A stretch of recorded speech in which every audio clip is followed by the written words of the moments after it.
Lord of War looks at the 20-year arms-dealing career of Yuri Orlov as he builds his business, pursues the woman of his dreams, and redefines his family relationships. All this while trying to keep one step ahead of the FBI, his opponents, and gun-hungry clients. Thank you, Pip, and well read. Not really. I stumbled over a couple of words. Yeah. I'm tired. It's professionalism. It's what people have come to expect from us. Professionally challenged. Professionally challenged. That's us. That's us in a nutshell. Sorry, everyone.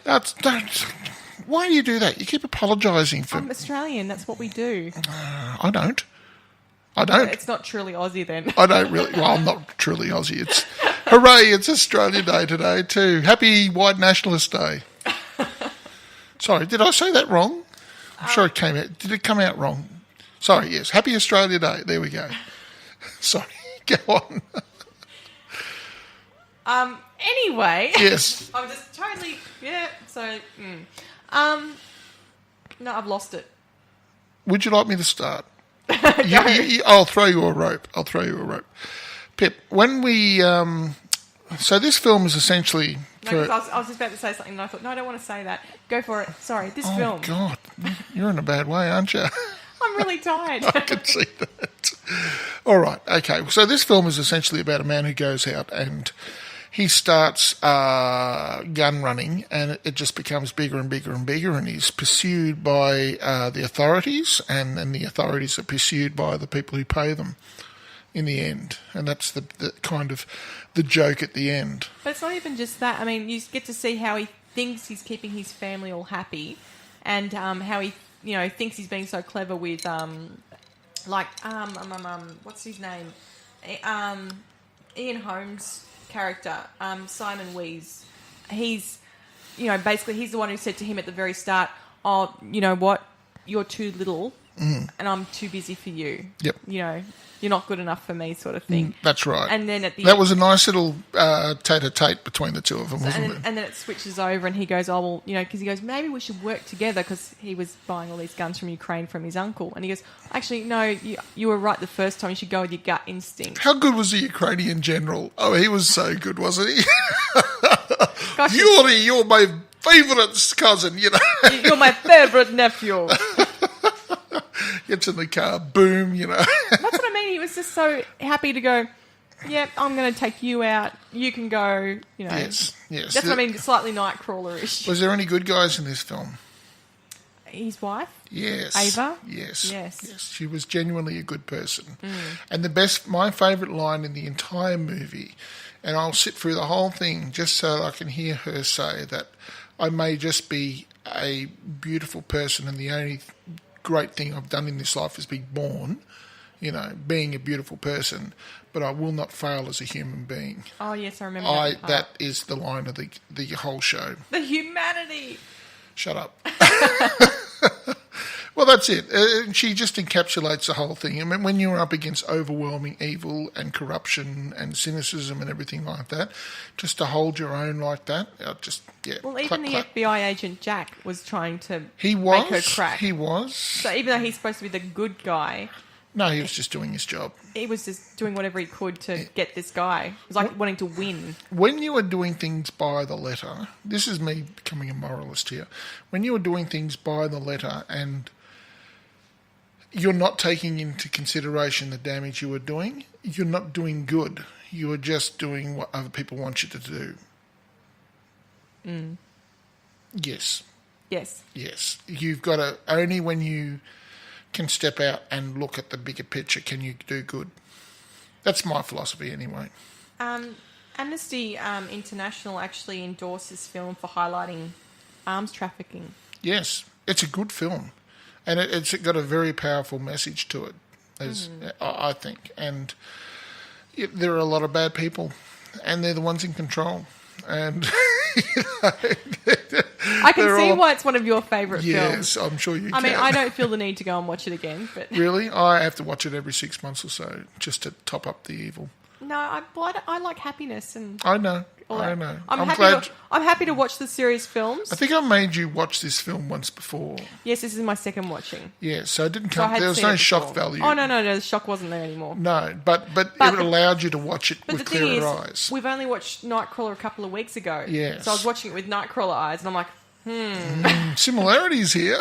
not as hardcore, but No, yeah, but by far and away far more far-reaching. I think Nicolas Cage does this really well. I mean, he's very talented and all that, and a lot of people love Nicolas Cage, but I find him a little bit flat in a lot of movies. Yeah, but this is the film for him. That's what I mean. For this film, Yes. it's ideal. Yes. So I reckon this is the type of film that he sort of does a really good job in. That's a good comment to say about Nicolas Cage, and that's why Well, everyone might go, no, Pip, he's fabulous. No, but he's not really one of my favourites. he's very, very much of a Mr. Monotone. He gives off a like he can like all the He acts like dialogue he was giving Yes. was done beautifully. Yes. But in that monotone, it was cried. If you have Yes. to do that in another film where he has to be passionate about something, No, that's right. Not as He's a bit of hardcore. a human lizard, isn't he? Like what was a film, City of Angels or whatever, where he's an angel and hasn't really got a clue. When he's got to be emotive, Anything with emotion, it's good. But anything where he's just with no emotion, Yeah. but say things, he's actually very good he at. can do rage, but he has a problem with goodness and tenderness. I don't know what that says about the man. Or just the whole, yeah. But that's just me. So, so this film was really good for him. So, right. but This was perfect for him. This is, quite honestly, I think this is his strongest film. I can't think of another one. Maybe Rising Arizona was one that put Raising. him... Thank you. Rising. Raising Arizona. It's been a long week. Was the one that put him on the map when he was just so bizarre and weird in it. And he can do weird very well, and quirky. And that's what like Two-Face. A little bit, yeah, a little bit. But I mean, wasn't Face a big Off. fan. No, he was in Is it Face Off? Oh, Face Off. sorry. My Face Off. apologies. There are a whole lot of people just throwing their hands up in horror at that. Oh, sorry. Even I know, Pip. Well, you know what I meant, though. I do. It's been a long week. We might just put that on the front of the logo for this week's title. It's been a long week. It's been hot and a long week. But yeah, look, it was an okay film, but to me, just again, you've got another film where it's a little bit. Yes, it is showing us exactly what happened. Yes, it did happen like this. A lot of it's based on real things that happen. But Ladies and gentlemen, I'm getting quite good at this now, and I think there's another sniper coming out of the grass. No, Sniper, here. it's just not my sort of film. As in, there's a lot of people I wouldn't direct this film to. And also because of, again, you've got a flat sort of thing going on in this film where, yes, they're showing you a whole 20-decade time period. And 20 decade, wow. 20 years. Oh my gosh, I'm really bad tonight. Blah. It's all good. They're It's been a long week. I'm going to say that every 5 minutes. I can just see it. Because it's a 20-year thing, and you're seeing everything develop. To me, I wasn't really fixated on his character. I wasn't sort of really...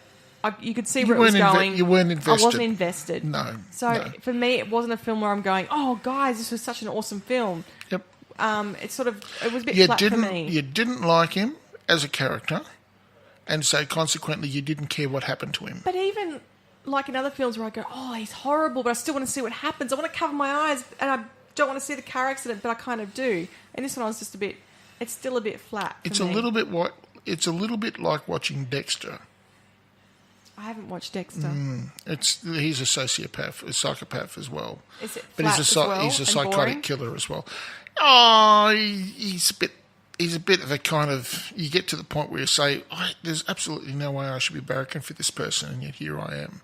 And it's a little bit like that for this movie, in that you should not be barracking for him, because he really is the personification of evil. But even with his brother, I mean... No, he loved him, but he didn't help him. Things like, I should have paid. I paid $20 to have all the bullets removed from his body. Should have paid more. Yeah, but that's just about him then. I mean, his brother was already dead. I know, but I'm just sort of like, that's a given for him. Yeah, but he still loved him. He did love him. I think he did, but he didn't.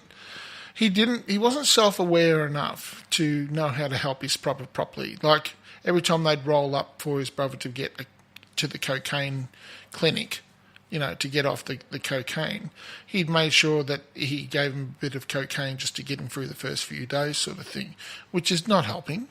No. So every time he gets out, he gets more cocaine. Do you know what I mean? It's just... Yeah, I don't know. For me, the film just seemed a little bit flatter and you're less wanting to see what actually happened. You're less invested. There are lots of interesting dialogue pieces. Lots of this interesting dialogue pieces, yes.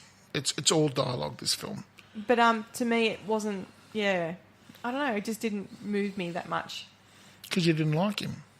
No, it wasn't even just him. I mean... You didn't like any of the characters at all, other than the mother, the no, wife? I found Andre Baptiste, the Lebanon... You liked him? He was, just because he was so dangerous. You're actually like, what's he going to do? He's like a snake. What's he going to do? Pip. What? You just liked him because he had a deep voice. No, I like the fact that his character was just so crazy. His son was great too. Absolutely batshit crazy. Can you get me the gun from Rambo? 1, 2, or 3. I've only seen one. Radio. But their characters were, a bit more interesting to watch. Yep. Where I found, and like even the uncle was interesting to watch. And I found sort of some of the other characters were a little bit more, pretty much. Oh, dear. Okay. Well, all right. Well, look, I guess it comes down to the moment of truth now, doesn't it? Because I get the suspicion that you are going to put a large cannon to the head of this film and pull the ripcord. But that's why you and I do movie reviews, so people can go, well, I'm more of a Paul person. You know what? If Paul says it's good, I'm there. And other people go, well, actually, I'm more like a Pip, and if Pip has given it a bad score, I'm not even going there. But you know what? She gave this one a good score. I'll go there. You know what? I haven't given this film enough credit because what I've done is I've sat here and I've listened to you droning on about what you think is wrong with this film. And I haven't really sat here and I haven't really said what has been right with this film. You asked me, though. Well, I did. And kind of I've sat there and the soporific tones have kind of made me kind of half agree with you. I'm thinking to myself, no. What? Paul, what did you think of this film? I thought it was amazing. I thought it was brilliant. I always think it's brilliant. This is one of the greatest films ever made, period. Why? This is my Lock, Stock and Two Smoking Barrels. Why, though? What is it about the film that you really like? Well, first of all, I see Nicolas Cage in his natural environment, being dark and cynical, and I think he pulls it off with greatest aplomb. I could not think of a better person for this role. And I'm not a big Nicolas Cage fan, but I think he's brilliant in this. I really do. I think this is the film he was born to play. And his brother is excellent in it, and I love the wife, the beautiful wife, although, and she gets some of the best lines in the whole thing. All the characters are very strong. The villain's strong. The wife is strong. Who's the villain in this? Oh, the villain would have to be, well, I guess there's two villains. You've got the guy who is the Sierra Leone kind of, what's the name of the country? The black guy we were just talking about. Lebanon. No, not Lebanon. It wasn't Lebanon. Isn't it? No. I thought it was. No, it's not Lebanon. It's West Africa. Yeah, well, Lebanon's in bloody just north of Israel, for Christ's sake. Oh, my apologies then. Sorry. Yes. I can't remember the name of the actual, but let's just say Sierra Leone for the sake my apologies. of... Yes, I can't, off the top of my head, think of the actual... It's a small African country. I'm not good with the African continent. No, but all good. So anyway, so he's brilliant. Everybody's brilliant in it. And I just love watching Nicolas Cage get totally lost. He wanders out, he tries to find himself, and there is no redemption for this man. And at the very end of it, as it was said in the magic movie moment. That he says, I'd like to see you in hell, but I think you're already there. That's what this whole film is setting up, his own personal hell. And he will continue to do what he's doing, but there's no escape for him. I didn't get that.